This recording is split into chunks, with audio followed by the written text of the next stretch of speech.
আসসালামু আলাইকুম ওয়ারাহমাতুল্লাহ। সম্মানিত ভাই, আশা করি সবাই আল্লাহ তালার মেহেরবানিতে ভালো আছেন। সৌদি আরব নামটা শুনলে প্রথমে মনে আসে বিশাল মরুভূমি, প্রচণ্ড রোদ এবং তীব্র গরমের দৃশ্যপট। কিন্তু আপনি জেনে অবাক হবেন, এই গরমের দেশেই এমন কিছু স্থান রয়েছে যেখানে সারা বছরই থাকে মনোরম ঠান্ডা আবহাওয়া। আজকের ভিডিওতে আমরা জানব সৌদির এমন 4টি স্থানের কথা যেখানে গ্রীষ্মের প্রচণ্ড গরমের মধ্যেও আপনি পাবেন শীতের শীতল হাওয়া এবং অসাধারণ প্রাকৃতিক সৌন্দর্য। প্রথমে আসি আসির প্রদেশের কথায়। সৌদি আরবের দক্ষিণ পশ্চিম অঞ্চলে অবস্থিত এই প্রদেশটি পরিচিত সৌদির সবুজ হৃদয় নামে। গ্রীষ্মকালে এই প্রদেশে আপনি পাবেন শীতল এবং সতেজ হাওয়া। এখানকার রাজধানী শহর আভা অবস্থিত প্রায় 2200 মিটার উচ্চতায়, যা এই স্থানের ঠান্ডা আবহাওয়ার মূল কারণ। আসির প্রদেশটি ইয়েমেন সীমান্তবর্তী এবং এখানে বছরের অধিকাংশ সময় মেঘলা আবহাওয়ার, ঠান্ডা বাতাস ও হালকা বৃষ্টিপাত দেখা যায়। এখানকার পাহাড়ি বনাঞ্চল, কুয়াশায় ঘেরা রাস্তা এবং ঐতিহ্যবাহী গ্রামগুলো এই অঞ্চলের সৌন্দর্যকে বহুগুণে বাড়িয়ে দেয়। বিশেষ করে যখন সমগ্র সৌদি আরব তাপমাত্রার চাপে দগ্ধ হয়, তখন আসির প্রদেশে আপনি পাবেন তুলনামূলকভাবে আরামদায়ক পরিবেশ। আভা শহরটি পর্যটকদের কাছে অত্যন্ত জনপ্রিয়, কারণ এখানে সারা বছরই পর্যটকদের জন্য নানা আয়োজন থাকে। গ্রীষ্মকালে এখানে তাপমাত্রা থাকে 20 থেকে 25 ডিগ্রি সেলসিয়াসের মধ্যে, যা সৌদি আরবের অন্যান্য অঞ্চলের তুলনায় অনেকটাই কম। এখানে রয়েছে আল সাউদ মাউন্টেন, যা সৌদি আরবের সর্বোচ্চ শৃঙ্গ। আসলে এটি জাবাল আল সৌদা, যার উচ্চতা প্রায় 3133 মিটার। এখান থেকে আপনি দেখতে পারবেন বিস্তৃত সবুজ উপত্যকা, যা সৌদির অন্যান্য অংশের সঙ্গে এই প্রদেশকে একদমই আলাদা করে তুলেছে। এছাড়া রয়েছে ঐতিহ্যবাহী গ্রাম রিজাল আলমা ভিলেজ, ইউনেস্কো স্বীকৃত ঐতিহাসিক গ্রাম, যেখানে রয়েছে 300 বছরের পুরনো পাথরের ঘরবাড়ি এবং মিউজিয়াম। এটি ইউনেস্কোর সম্ভাব্য বিশ্ব ঐতিহ্য তালিকাভুক্ত স্থান। এছাড়া আছে আসির ন্যাশনাল পার্ক, যেখানে নানা প্রজাতির জীবজন্তু এবং উদ্ভিদ রয়েছে। পাথরের পর্বতশ্রেণী, কুয়াশায় ঘেরা বনাঞ্চল আর ঐতিহ্যবাহী ঘরবাড়ি সব মিলিয়ে আসির এক মহাময় অভিজ্ঞতা। তায়েফ শহরটি সৌদি আরবের পশ্চিম অংশে মক্কা থেকে মাত্র 70 কিলোমিটার দূরে অবস্থিত। এটি পরিচিত গোলাপের শহর নামে, কারণ এখানকার গোলাপগুলা বিশেষ সুগন্ধি তৈরির জন্য বিশ্বজুড়ে বিখ্যাত। তায়েফের শীতল এবং মনোরম আবহাওয়া একে সৌদি আরবের অন্যতম জনপ্রিয় গ্রীষ্মকালীন গন্তব্যে পরিণত করেছে। শহরটি অবস্থিত 1879 মিটার উচ্চতায় এবং এখানকার পাহাড়ি পরিবেশ গ্রীষ্মকালে তাপমাত্রা থাকে 20 থেকে 30 ডিগ্রির মধ্যে। বিশেষ করে যেসব মানুষ মক্কা বা জেদ্দার তীব্র গরম থেকে রেহাই পেতে চান, তারা তায়েফে এসে কিছুটা আরাম খুঁজে পান। এখানকার পাহাড়ের রাস্তাগুলো ড্রাইভ করার জন্য অত্যন্ত চমৎকার। তায়েফের আরেকটি বিশেষ আকর্ষণ হলো এখানকার গোলাপের বাগান। গ্রীষ্মকালে তায়েফে গোলাপের মৌসুম শুরু হয় এবং এখানে উৎপন্ন গোলাপ থেকে তৈরি সুগন্ধি বিশ্ববাজারে খুবই জনপ্রিয়। তায়েফ শহরটি সৌদি আরবের পশ্চিম অংশে মক্কা থেকে মাত্র 70 কিলোমিটার দূরে অবস্থিত। এটি পরিচিত গোলাপের শহর নামে, কারণ এখানকার গোলাপগুলো বিশেষ সুগন্ধি তৈরির জন্য বিশ্বজুড়ে বিখ্যাত। তায়েফে উৎপাদিত গোলাপকে বলা হয় তাইফ রোজ বা রোজা নামাসকাম ট্রাইন্ডে বাটলা, যেগুলো থেকে তৈরি হয় বিশ্বের অন্যতম উৎকৃষ্ট রোজ অয়েল। প্রতি বছর বসন্তকালে এখানে অনুষ্ঠিত হয় তাইফ রোজ ফেস্টিভ্যাল, যেখানে হাজারো পর্যটক আসেন গোলাপের মাঠ, আতরের প্রদর্শনী এবং ঐতিহ্যবাহী উৎসব উপভোগ করতে। তাইফের শীতল এবং মনোরম আবহাওয়া একে সৌদি আরবের অন্যতম জনপ্রিয় গ্রীষ্মকালীন গন্তব্যে পরিণত করেছে। শহরটি অবস্থিত 1879 মিটার উচ্চতায় এবং এখানকার পাহাড়ি পরিবেশ গ্রীষ্মকালেও তাপমাত্রা 20 থেকে 30 ডিগ্রির মধ্যে থাকে। এই উচ্চতা এবং জলবায়ুর কারণে শহরটি কেবল আরামদায়কই নয়, বরং একটি স্বাস্থ্যকর আবহাওয়ার শহর হিসেবেও পরিচিত। ব্রিটিশ উপনিবেশ আমলে এখানে সাময়িক প্রশাসনিক সদর দপ্তর স্থাপন করা হয়েছিল। এখনও এখানে রয়েছে অনেক ঐতিহাসিক ভবন এবং অফিস। বিশেষ করে যেসব মানুষ মক্কা বা জেদ্দার তীব্র গরম থেকে রেহাই পেতে চান, তারা তাইফে সে কিছুটা আরাম খুঁজে পান। এই তাইফের হাদ্দা রোড, যেটি মক্কা থেকে তাইফে পৌঁছানোর মূল পথ, এটি সৌদি আরবের সবচেয়ে দর্শনীয় আঁকা বাঁকা এবং উঁচু নিচু পাহাড়ি রাস্তা। এখানে গাড়ি চালানো একদিকে যেমন রোমাঞ্চকর, তেমনি চারপাশে প্রাকৃতিক দৃশ্য অসাধারণ। তাইফের আরেকটি বিশেষ আকর্ষণ হলো এখানকার গোলাপের বাগান। গ্রীষ্মকালে তাইফে গোলাপের মৌসুম শুরু হয় এবং এখানে উৎপন্ন গোলাপ থেকে তৈরি সুগন্ধি বিশ্ববাজারে খুবই জনপ্রিয়। এছাড়াও এখানে রয়েছে ঐতিহাসিক তাইফের আশেপাশে প্রায় 900টিরও বেশি গোলাপ খামার আছে। বেশিরভাগ আতর উৎপাদন হয় আল শাফা এবং আল হাদ্দা এলাকায়। এখানকার গোলাপ জল ও আতর দামেস্ক, দুবাই এবং ইউরোপীয় দেশেও রপ্তানি হয়। তাইফে আছে ঐতিহাসিক বাজার, পাহাড়ি কফি শপ, ঐতিহাসিক প্রাসাদ এবং একটি গোলাপ কারখানা মিউজিয়াম, যেখানে আপনি আতর তৈরির প্রক্রিয়া দেখতে পারবেন। এছাড়াও এখানে রয়েছে ঐতিহাসিক শুভ্রা প্রাসাদ, যা একসময় সৌদি রাজপরিবারের গ্রীষ্মকালীন বাসভবন ছিল। এই প্রাসাদটি এখন একটি জাদুঘর, যেখানে প্রাচীন আসবাবপত্র, পোশাক এবং ঐতিহ্যবাহী শিল্পকর্ম প্রদর্শিত হয়। তাইফের আল রুদাফ পার্ক একটি পাহাড়ি পার্ক, যা পরিবার এবং শিশুদের জন্য আদর্শ পিকনিক স্পট, এবং যারা প্রাকৃতিক দৃশ্য ভালোবাসেন তারা উঠতে পারেন আল শাফা পাহাড়ে, যা থেকে তায়েফ শহরকে দেখা যায় অসাধারণ দৃষ্টিকোণ থেকে। তায়েফ শহরে শুধু প্রাকৃতিক সৌন্দর্যই নয়, ইসলামী দৃষ্টিকোণ থেকেও তায়েফ অত্যন্ত গুরুত্বপূর্ণ ও ঐতিহাসিক শহর। নিচের এর কিছু গুরুত্বপূর্ণ দিক তুলে ধরা হলো। ১. রাসূল সাল্লাল্লাহু আলাইহি ওয়াসাল্লামের দাওয়াতি সফর। মক্কা জীবনের কঠিনতম সময় তায়েফ সফর।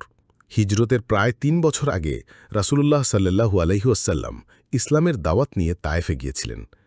মক্কায় যখন কুরাইশরা দাওয়াতের বিরুদ্ধে কঠোর হয়ে উঠেছিল, তখন তিনি আশা করেছিলেন যে তায়েফবাসীরা হাত দাওয়াত গ্রহণ করবে। কিন্তু তায়েফের নেতারা তার দাওয়াত প্রত্যাখ্যান করে এবং শহরের ছেলেমেয়েদের দিয়ে রাসূলুল্লাহ সাল্লাল্লাহু আলাইহি ওয়াসাল্লামকে পাথর নিক্ষেপ করতে বাধ্য করে। তিনি এতটাই আহত হন যে তার জুতো রক্তে ভিজে গিয়েছিল।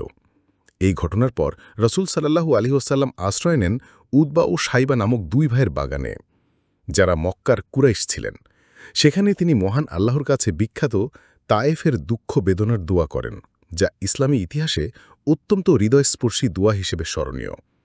2. তায়েফের জিনদের ইসলাম গ্রহণ। বর্ণিত আছে, তায়েফের অদূরে অবস্থানকালে একদল জিন রাসূল সাল্লাল্লাহু আলাইহি ওয়াসাল্লামের কুরআন তেলাওয়াত শুনে ইসলাম গ্রহণ করে। এটি উল্লেখ আছে সূরা আহকাফ 46, 29-32 এবং সূরা জিন 72-1 থেকে 14-তে। 3. তায়েফের মানুষ পরবর্তীতে ইসলাম গ্রহণ করে। রাসূল সাল্লাল্লাহু আলাইহি ওয়াসাল্লামের দাওয়াত ও দুঃখজনক অভিজ্ঞতার প্রায় 9 বছর পর হিজরতের 9ম বর্ষে তায়েফের প্রতিনিধি দল মদিনায় এসে ইসলাম গ্রহণ করে। তারা ছিল সাকিফ গোত্রের লোকজন। তায়েফের বিখ্যাত লাত মূর্তিকে ধ্বংস করা হয় ইসলামীকরণের অংশ হিসেবে। 4. ঐতিহাসিক মসজিদ ও স্থান। মসজিদ আদ্দাস বা মসজিদে আদ্দাস, যেখানে একজন খ্রিস্টান দাস আদ্দাস রাসূল সাল্লাল্লাহু আলাইহি ওয়াসাল্লামকে আঙ্গুর খাইয়ে দেন ও তার প্রতি সহানুভূতি দেখান। অনেক ইতিহাসবিদ বলেন সেখানেই তিনি ইসলাম গ্রহণ করেন। মসজিদ আবদুল্লাহ ইবনে আব্বাস। মসজিদে ইবনে আব্বাস, সাহাবী আবদুল্লাহ ইবনে আব্বাস রাদিয়াল্লাহু এখানে অবস্থান করেন।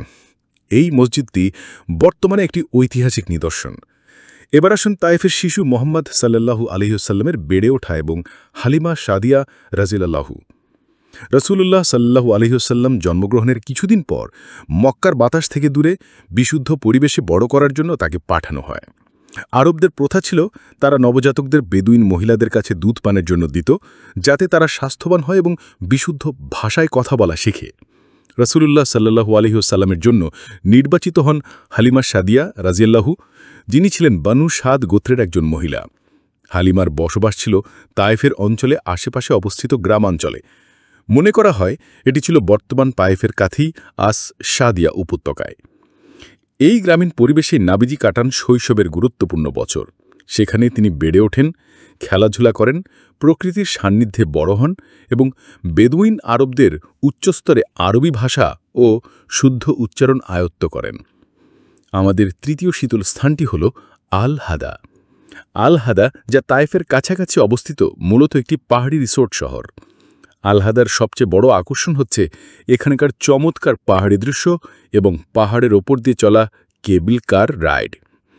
আল হাদা অঞ্চলটি প্রাকৃতিকভাবে সমৃদ্ধ এবং সৌদি আরবের অন্যান্য জনপ্রিয় সামার রিসোর্ট গন্তব্যের মধ্যে একটি। এখানকার পাহাড়গুলোতে রয়েছে পাইন গাছ, চিরসবুজ ঝোপঝাড় এবং মাঝে মাঝে কুয়াশায় মোড়া পর্বত শিখর, যা সৌদি আরবের অন্য সমস্ত মরুপ্রধান শহর থেকে একেবারে ভিন্ন। যারা অ্যাডভেঞ্চার এবং প্রাকৃতিক সৌন্দর্য পছন্দ করেন তাদের জন্য আল হাদা একটি আদর্শ গন্তব্য।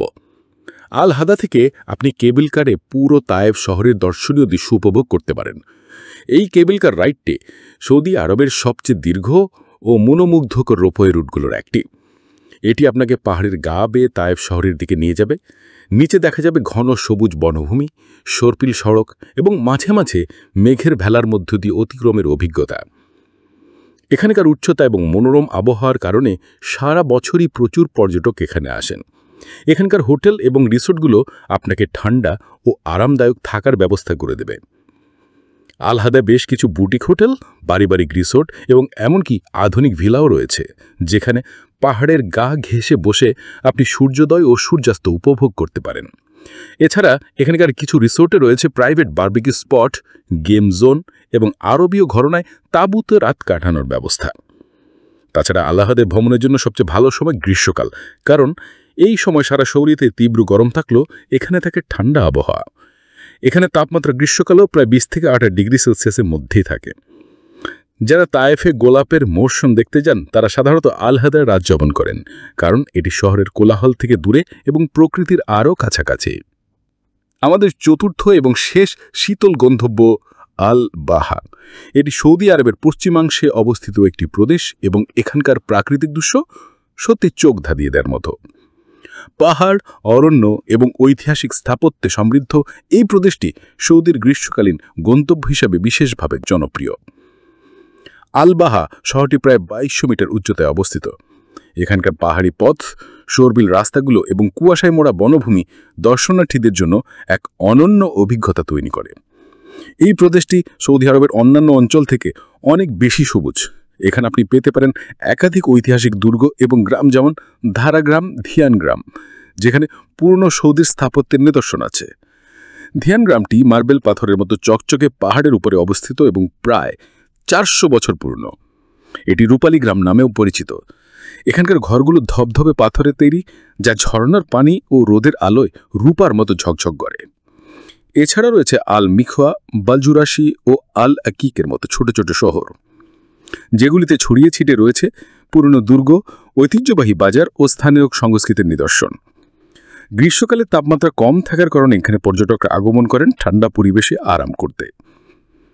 যারা প্রাকৃতিক সৌন্দর্য এবং অ্যাডভেঞ্চার পছন্দ করেন তাদের জন্য আলবাহার বিভিন্ন হাইকিং ট্রেল আদর্শ। আলবাদে আপনি খুঁজে পাবেন রাগাদান ফরেস্ট পার্ক, যেখানে ঘন বন, ট্রেল এবং পিকনিকের সুব্যবস্থা আছে। এছাড়া রয়েছে আলখারারা ওয়াটারফল, যেখানে স্থানীয়ভাবে তৈরি কাঠের পুদু ধরে আটলে একেবারেই জলপ্রপাতের নিচে পৌঁছানো যায়। শারডা মাউন্টেন এলাকায় রয়েছে গুহা, যা প্রাচীন যুগে মানুষের বাসস্থান ছিল। এগুলিতে এখনও কিছু পেট্রোগ্লিফ বা গুহাচিত্র দেখা যায়। এই অঞ্চলের ঘন বন, ঝর্ণা, তেরাস চাষের পাহাড়ি গ্রাম এবং কুয়াশাচ্ছন্ন ভোরে হাঁটা সত্যি মন্ত্রমুগ্ধকর। আলবাহার গ্রামের মানুষজন পাহাড়ের ঢাল বেয়ে টেরাস আকারে চাষ করে, যেখানে তারা কফি, ডুমুর, আঙ্গুর এবং স্থানীয় ফল ফলায়। এই চাষাবাদ প্রথা এলাকাটিকে আরও সবুজ, সংস্কৃতিপন এবং ফটোগ্রাফারদের জন্য দারুণ আকর্ষণীয় করে তোলে। এছাড়া এখানে প্রতি বছর অনুষ্ঠিত হয় আলবাহা সামার ফেস্টিভ্যাল, যেখানে লোকসঙ্গীত, নৃত্য, হস্তশিল্প প্রদর্শনী এবং ঐতিহ্যবাহী খাবার স্টল থাকে। এই ছিল সৌদি আরবের এমন 4টি শীতল স্থান, আসির, তায়েফ, আল হাদা এবং আল বাহা, যেখানে প্রচণ্ড গরমও আপনি উপভোগ করতে পারেন ঠান্ডা আবহাওয়া, সবুজ প্রাকৃতিক দৃশ্য এবং নির্জন প্রশান্তি। প্রিয় ভাই, আর কোনো কিছু জানার থাকলে আমাদেরকে কমেন্টস করবেন, ইনশাল্লাহ অ্যান্সার দেওয়ার চেষ্টা করব। ভিডিওটিকে শেয়ার করে দিবেন। ইনশাল্লাহ নতুন কোনো তথ্য সমৃদ্ধ ভিডিও নিয়ে আবার আসব। আল্লাহ আপনাদের সার্বিক ভালো রাখুন। আসসালামু আলাইকুম ওয়া রাহমাতুল্লাহ।